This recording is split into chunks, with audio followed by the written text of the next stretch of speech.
हरिओम पिलाने आज आम द्वितीय श्रेणी साहित्य बहीर पाठ 14 जार नाम खरा वर्षा शीत पाठटी को पठन करवा।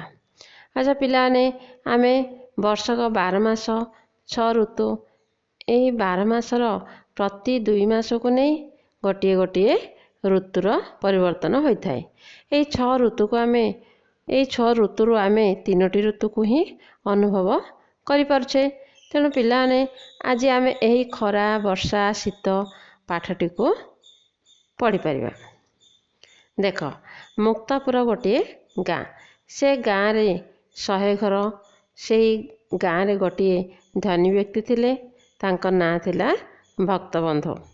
तांकर नातुणीटिए थिले तांकर नाम हैला तृप्ति। से अजा को किछि प्रश्न करथिला। से प्रश्न गुड़िक कौन कौन देख। एते गरम कहीं होछि जेजे कौन शीघ्र संध्या हो नहीं। गछपत्र कहीं झाउणी जाउछि। खरा दिने केउ केउ फल हुए। खरा दिने केउ फूल फुटे। यही सब प्रश्नर उत्तर अजा कौन देइथिले से विषय रे पढ़िबा। सुन खरा दिने खरा होइथाए। खरा दिनर दिन बड़ राति छोट। सूर्य बढ़ी भोररू उदय हुअन्ति डेरी रे अस्त हुअन्ति। टाण खरा जोगु गछपत्र झाउणी जाए। नई नाल सुखी जाए। गरम पवन बा झांझी बहे। वर्षा हुए नहीं। माटी ताती सुखी जाए। ए समय रे कृषक माने खराटिया चाष करती कहीं जमी रे घास अनाबना गछ मरी जाए एवं चाष कले माटी गुंड होई माटी को हालका कर दिए। खरा दिने आंब पणस सपुरी जामुकोली पाचि थाए। एगुड़िक कह जाए खरा दिनिया फल। मल्ली मालती टगर फूल यही सबू फूल फुटी थाए। शुणी तृप्ति पचारा वर्षा केबे हुए ना रज पर्व व शीतल षष्ठी बेलू वर्षा होता है। तृप्ति कहला अच्छा केबे वर्षा हेले चारिआडे कादुओ पच पच सप्ताह सप्ताह धरी झड़ई वर्षा लगी थाए। मु खेली पारे नहीं कि स्कूल जीवार बंद हो जाई थाए। कागज डंगा भसा जाए किंतु अजा वर्षा दिन भल लगे नहीं। जे कौन कौन कहले शुण।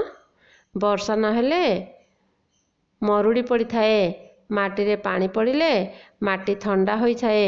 धान बुणा हुए। गछर पत्र कहले सबुज परिबा मिली थाए। वर्षा दिने भेंडी जह्नी सारू कांकड़ सचिंद्रा ये सब पनीपरिबा मिली थाए। ए तो थिला वर्षा दिनर कथा। पुणी तृप्ति पचारा अजा शीत दिन विषय तो किछि कुह। अजा कहले शीत दिने धान अमल हुए। बस्ता बस्ता धान पाई चाषी खुशी हुअन्ति। शीत दिने अधिक ठंडा लगे।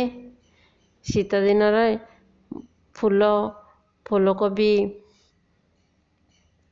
कंचा कदली बाईगण कलरा मूला बीट गाजर ये सबू पनीपरिबा मिली थाए।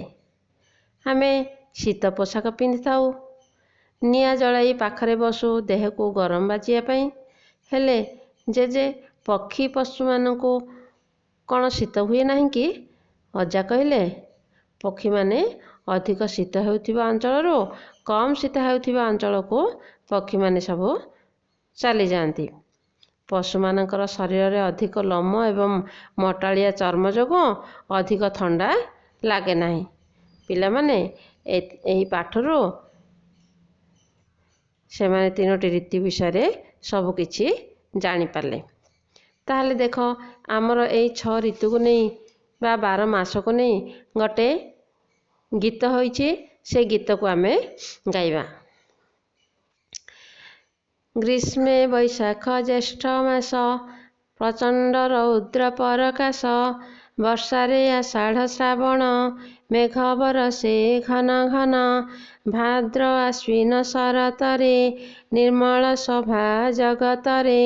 ହିମେ କାର୍ତ୍ତିକ ମାର୍ଗଶିର ରାତିରେ ପଡ଼ଇ ଶିଶିର।